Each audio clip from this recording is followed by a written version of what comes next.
Burning sex toys cause a 3-alarm fire in Staten Island. A man sinks in quicksand and then emerges with a girlfriend. And a woman died after an unlicensed surgeon tried to remove her butt implants. These are the weird stories on Weird AF News, the only daily weird news podcast bringing you the weird news starting daily, 5 days a week. It's Monday. We got some weird news for Monday. It's going to be fun. It's going to be weird. It's you and me, baby. Let's do it. Flaming sex toys sparked a blaze in Staten Island that damaged 3 houses. A man was busted for starting a fire that damaged some homes and threatened the life of an elderly individual. The man told the police that the blaze began when he tried to burn sex toys in his backyard. Hey, buddy, I don't think that's how you disinfect those devices, burning them in a big fire. I think there's alcohol swabs, maybe. I don't know. I've heard that you could put them in your dishwasher, little dildo in the dishwasher situation. Now, the dimwit in question here is Mr. Harry Torres, age 37. You think he'd be old enough to know that you don't throw batteries onto a fire. Sounds like old Harry skipped science class. Here's a quote from Harry. He says, "Well, I started the fire. I was in the backyard of my house and I lit 2 sex toys on fire." Now, the fire, which authorities initially called suspicious, started around 3 p.m. They called the fire suspicious, and I mean, aren't all fires kind of suspicious? Especially large fires in the backyards of citizens. I mean, I think you should approach with suspicion. This took place on North Berger Avenue, quickly spread to 2 neighboring buildings, which were then extensively damaged and had to be evacuated. Imagine having to evacuate your home in the afternoon. This took place at 3 p.m. He's burning sex toys at 3 p.m. You got to evacuate your home now because some guy's burning some rubber dongs next door. So strange. You got to run away from your belongings because of a raging bone fire, because of a backyard dong fire, because of some dildo flames. This was a heavy, deep-seated fire, the commander deputy of the fire department said. This fire necessitated the use of 3 alarms. This was a 3-alarm dong blaze. Crazy. A woman in her 80s, sadly, who lived in one of the homes that caught fire was forced to flee after the blaze reached her home. She lived in the home since 1987, imagine. Living there for decades. Now maybe she lost her home. I mean, we'll have to wait and see. And who knows if this is covered. Do they sell dong fire insurance? I don't think so. Now, luckily, fortunately, there were no injuries reported as a result of this raging bone fire, which also damaged 2 vehicles. I mean, this thing was spreading like an STD. It was not immediately clear how or why Torres set fire to the sex toys, which included a rubber vagina. He's charged with arson and reckless endangerment. Well, did you ask him? Was he disposing of them? Was he angry? Was this related to witchcraft of some sort? You know, a lot of guys, they reach a certain age and they don't perform the way they wish to, and so some of them resort to medications. Others resort to witchcraft, and so maybe there's some witch out there that's like, if you would like to reverse your ED, you must burn rubber vaginas. That was not a great choice for a witch accent, but then again, this was completely improvised. Now, I think there's a life lesson in here, as there usually is on Weird AF News segments. I would say, rather than burning your sex toys, there's many other things you can do with them when you're through with them. Some fun things as well, such as an art project. Pranks. Pranks are fun, mail them to your senator. You could donate sex toys to the Salvation Army or, maybe a local nunnery. Hand-me-downs, guys. You could pass on your sex toys to your younger cousins or children. No. We shouldn't do that. I'm sure there's a place to recycle them. In Japan, they have those used dildo dumpsters placed around the city. You can put your used sex toys in there or your pornography as well. We don't really offer that here in the States, but I'm sure there's places you can recycle these things. Maybe just bring them into, Best Buy. When you can kind of throw away your electronic devices there. They'll accept old cell phones and stuff. Just, chuck a little electric dong in there. I'm sure it's not a big deal. What you don't do is have a sex toy barbecue in your backyard when you are surrounded by neighbors in close proximity. A man sinks in quicksand and emerges with a girlfriend. It was a date they'll never forget. Mitchell O'Brien and Brienne Sika were hunting for Leland bluestones and planning to catch the sunset over Lake Michigan when the beach it tried to eat Mitchell O'Brien for dinner. One moment, Mitchell was walking normally on the hard, wet sand at the waterline, along with Brienne, just enjoying the beautiful sunset over Lake Michigan. Romantic time. The next minute, he was sunk up to his waistline in quicksand. That's right, quicksand. That stuff that's been depicted in films and cartoons over the years. Usually a daring adventurer is suddenly ensnared in a life-threatening vortex of sand. We thought this was largely a myth, didn't we? I've never seen quicksand in real life. I've never heard of anybody falling into quicksand. I thought it was just a Bugs Bunny situation. But no, it's real. Mitchell O'Brien found out when he slowly began to sink. When interviewed about the debacle, Mitchell recalled his date saying, "That looks really dangerous." Mitchell then turned around and ended up walking right to the spot that she said was dangerous. And that's when I got my one foot stuck because I was trying to get my electronics out of my pocket. I knew not to panic, though. I have to be a macho man. I'm on a date trying to be macho. You can't ask for help when you're trying to impress the girl that you're with. So here I am just sinking, not asking for help. Yep. And I tell you, man, I was stuck. I was really stuck. Like my left leg, I couldn't move it. It's like there was something holding it underground. It was crazy how hard it was there. Says here after about 15 minutes or so of her trying to pull him out, the two decided it was proper to call 911. They were hampered by some spotty cell phone service, and the sound of breaking waves made it difficult for Mr. O'Brien to be heard. As they waited for the emergency services to get to the beach, Mr. O'Brien said that he remained very calm. He was pretty sure he wasn't going to sink all the way under the quicksand, like in a Looney Tunes cartoon. He says, quote, "As soon as my foot got stuck, it hit bottom. I tell you, it felt like cement." As it happens, drowning in quicksand in real life is nearly impossible, according to scientists, so don't worry, guys. Sand is denser than the human body, so even if one's legs sink, the air in the lungs keeps the body too buoyant to go all the way under the quicksand. Still, Mr. O'Brien wasn't budging. He tried to dig himself out, but the waves kept returning the sand that he had scooped away. Yeah, the danger is that you're stuck in it up to your waist, and then the tide comes in and drowns you. I think there's been cases of people sinking in quicksand at the beach, and they don't go all the way under, but then the tide comes in, and just, oh, can you imagine going out that way? Whoa, that is living hell right there.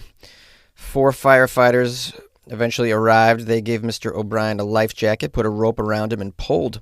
One firefighter joined him in the muck, being careful not to fall in himself. Here's a quote from Mitchell. "Between them pulling and him pushing and me crawling, I got out. I finally got out. It took about 10 minutes. Mitchell claimed he was quite sore after the quicksand incident, but that he and Sika are very thankful that neither was hurt and that the incident helped actually cement their relationship.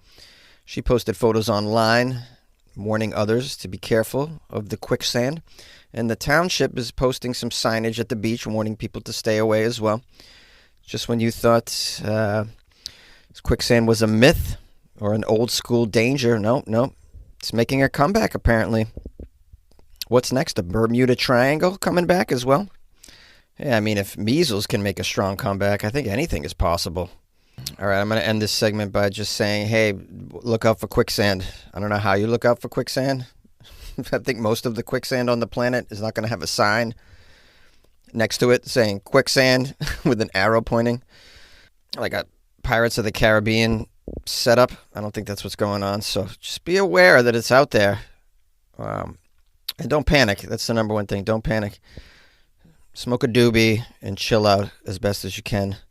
I am going to make a strange prediction about this incident. It is my prediction that quicksand will soon be a TikTok challenge, sadly. Once you let the public know a quicksand location, I just believe that there's going to be some TikTokers showing up and making these challenges. Get in the quicksand challenge, whatever you want to call it. This is the world we live in now. People just can't wait to be nominated for a Darwin Award. Tax day's always a pain. Next year could be a nightmare. If Congress fails to extend Trump's tax cuts, middle-class families will get hit with a huge tax increase. That means less money for groceries, less money to pay your mortgage, less money for school supplies, and less money for family vacations. A $1,500 tax increase? That's enough to give families the cold sweats. Avoid the nightmare. Save Trump's tax cuts. Learn more at protectprosperity.com. Paid for by Americans for Prosperity. Let's rock. A woman has passed away after an unlicensed surgeon attempted to remove her butt implants. A 31-year-old New York City woman has died after an unlicensed surgeon botched a procedure to remove her butt implants, according to authorities. The victim's name is Maria Penaloza from Queens. She sadly went into cardiac arrest and was declared brain dead after a man posing as a plastic surgeon attempted to remove her butt implants, according to the court documents. Turns out this fake-ass surgeon was literally a fake-ass surgeon. Can't trust these surgeons. If the doctor says, come to my apartment in Queens, I mean, this isn't a real doctor. But I can also empathize with people going to these behind-the-scenes doctors because the price of medical procedures in this country is outrageous. This is why people are flying to other countries. They go down to Peru for dental procedures. They go to Turkey for hair implants. They go to other countries for boob and butt implants. And then obviously when you want to get them out too, I mean, the cost of getting them out in the States is probably just as high as it is getting them in. And so you look for shortcuts. Sadly, you're rolling the dice with your life when you're getting your butt implant removed on someone's living room couch, when you're getting a vasectomy on a man's fire escape, when you're getting your boob job done on a back porch. This is where things go south. And then, of course, obviously, it's easy to pose as a plastic surgeon or a surgeon. People are doing it.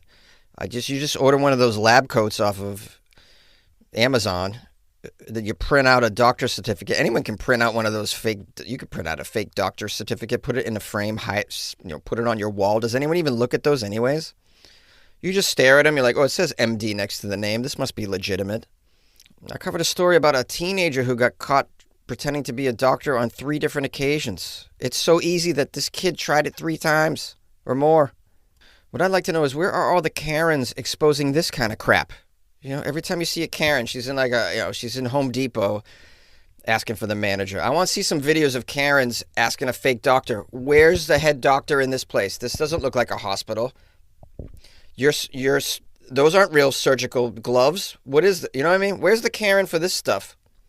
Karens could be used for good, is what I'm saying. Instead of just useless complaining, there's people out there that need to be outed. Why don't Karens come to the rescue for this sort of thing?